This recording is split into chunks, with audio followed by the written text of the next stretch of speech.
Hello my dear friends, you're in the Military Summary channel, and this video we're going to discuss the most important events that took place during the previous 12 hours. We have a lot of very interesting updates, so let's start. You know that currently we can see very interesting situation around Russia. You know that we see that the Western countries are trying to make a lot of problems for Russia, not just on the territory of Ukraine with the long-range missiles and endless war on the territory of the Ukraine, but also the Western countries are trying to create something on the territory, for example, of Syria. You know that several days ago the opposition forces to Assad began their own offensive operation in many directions, and as a result of clashes during the previous several days, the opposition forces managed to take under control the city of Aleppo, or about to do this.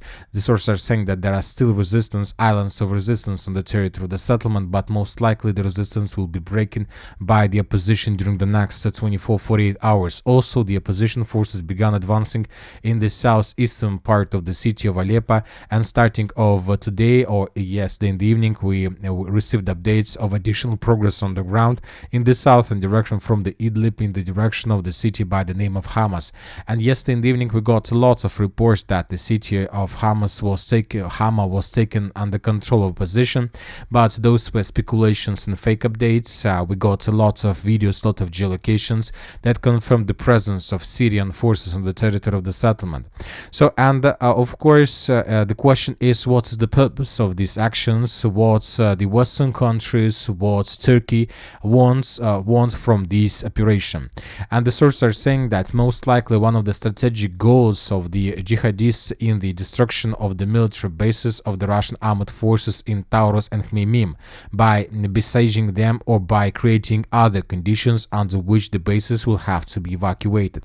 So it's also a part of main task. The main purpose is to show the world, to show countries all over the world that the Russia are no longer available to support countries abroad Russian Federation.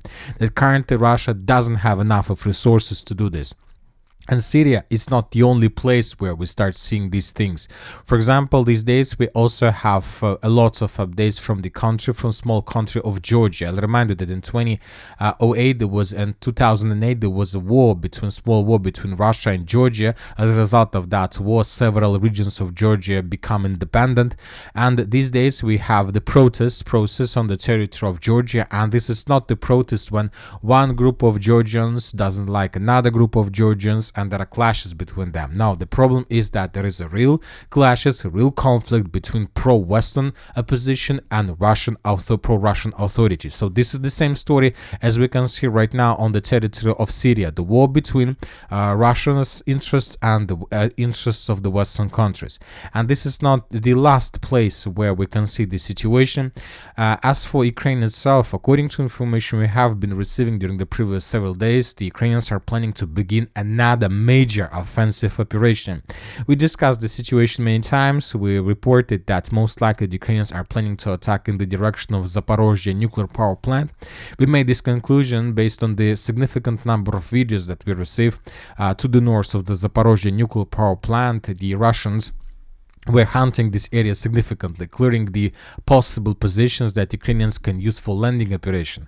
Of course, there is no more Kurakhove water reservoir to make landing operation. Most likely the Ukrainians, if they want, they will be able to cross this area just on their feet, but so that's why the Russians are pretty focused in this area. As you can see, just since the 24th of November, we received a significant number of videos of how the Russians were attacking the Ukrainian forces, the huge concentration of Ukrainian forces exactly in this area.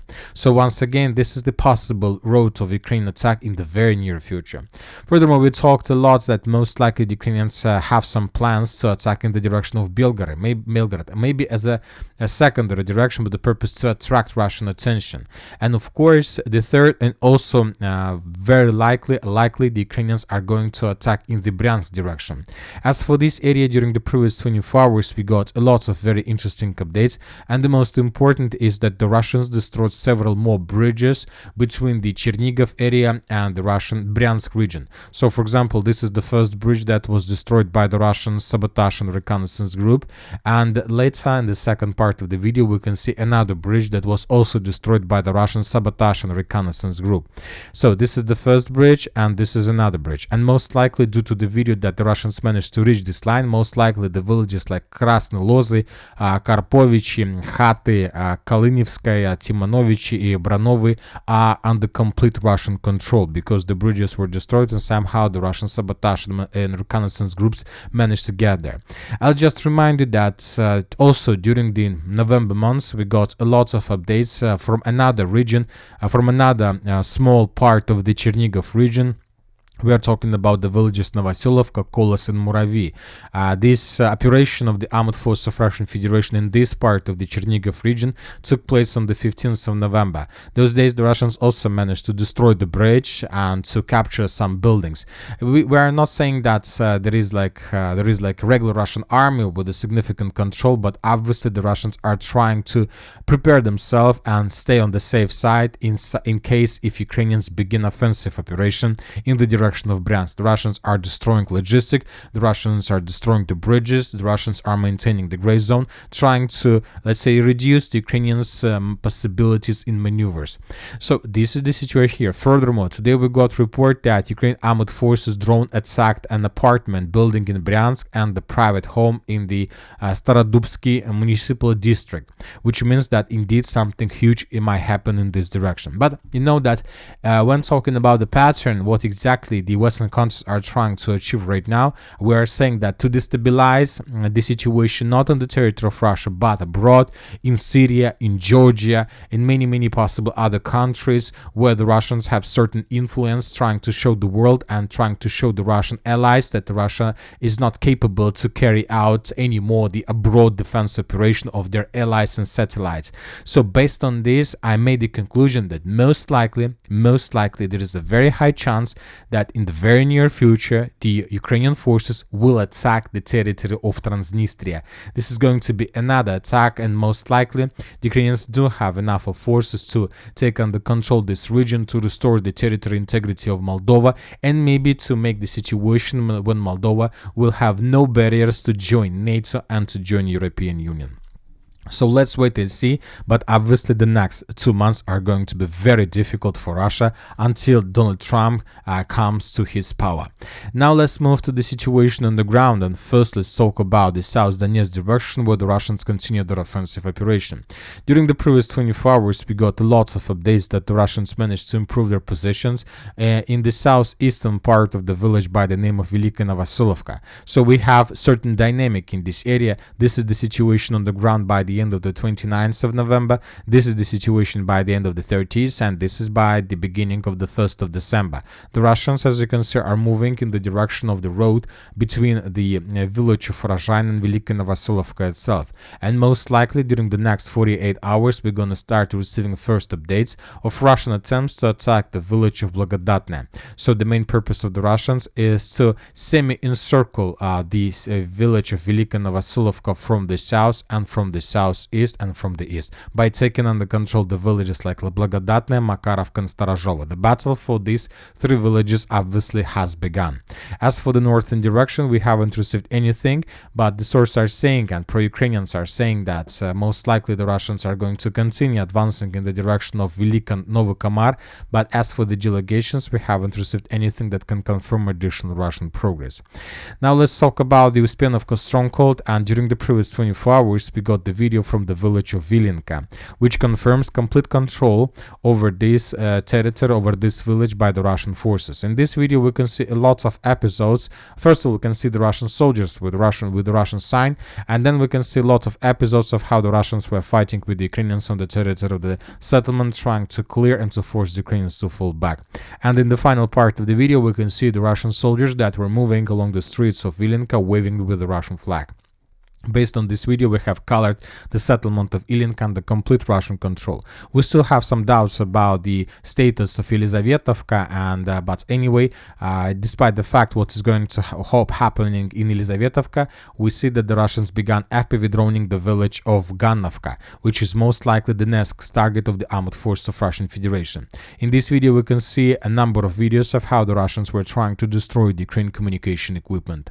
Now let's talk about the city of Kurakhove. The Russians are attacking, the Russians are advancing on the territory of the settlement. We even have the video that was published by the Russians, how they managed to raise the flag in the central part of the city over the school number 3.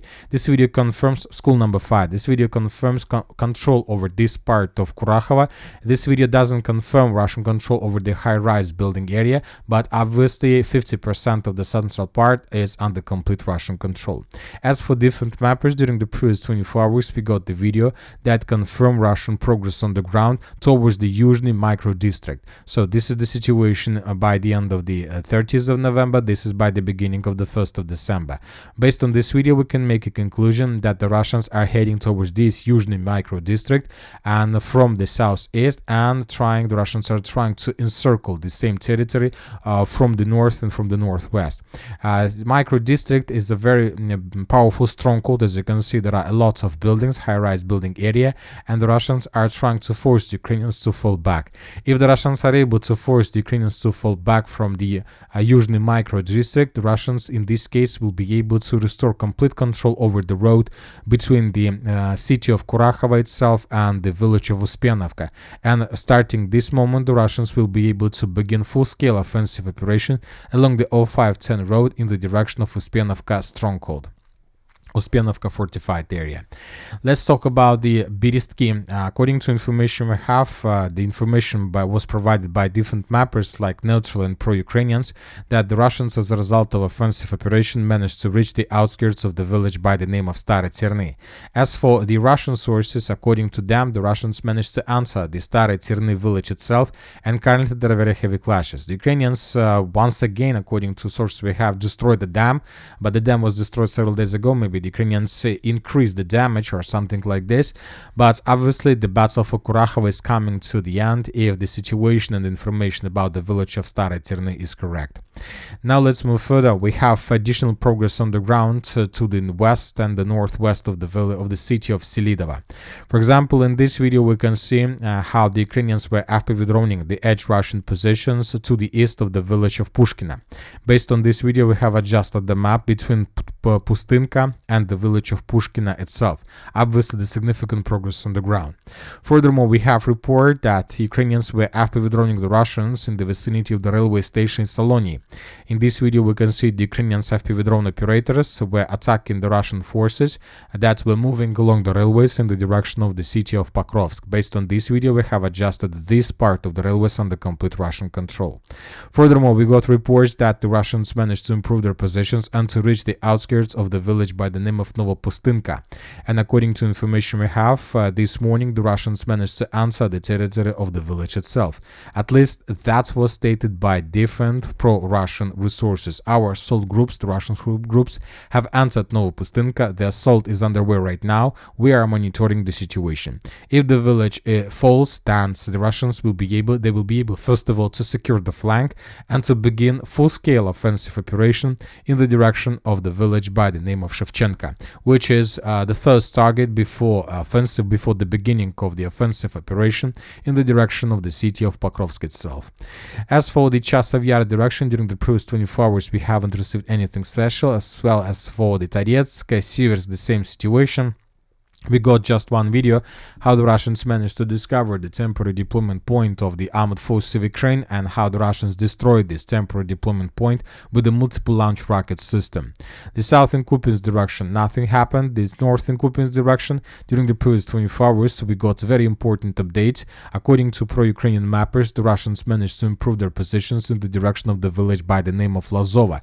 Just a small gains, but very important ones. The Russians, as we discussed, are trying to reach reach the territory and the outskirts of the village by the name of Novoplatonovka. And if the Russians are able to do this, then this is going to be the beginning of the Barova blocking operation.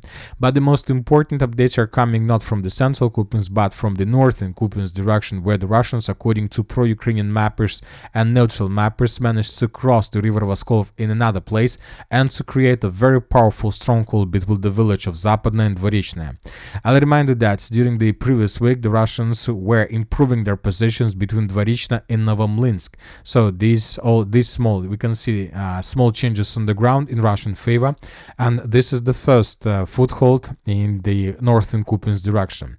But as for the 1st of December, according to information we have, we Russians managed to create another foothold, and now we see that most likely the Russians are planning to take the town of Dvorichne in pincers, trying to attack the Ukrainian positions from the north and from the south. And this can lead to very huge problems, to the critical situation for the Ukrainians. And this is not the question about that the Russians are planning to outflank the city of Kupyansk itself.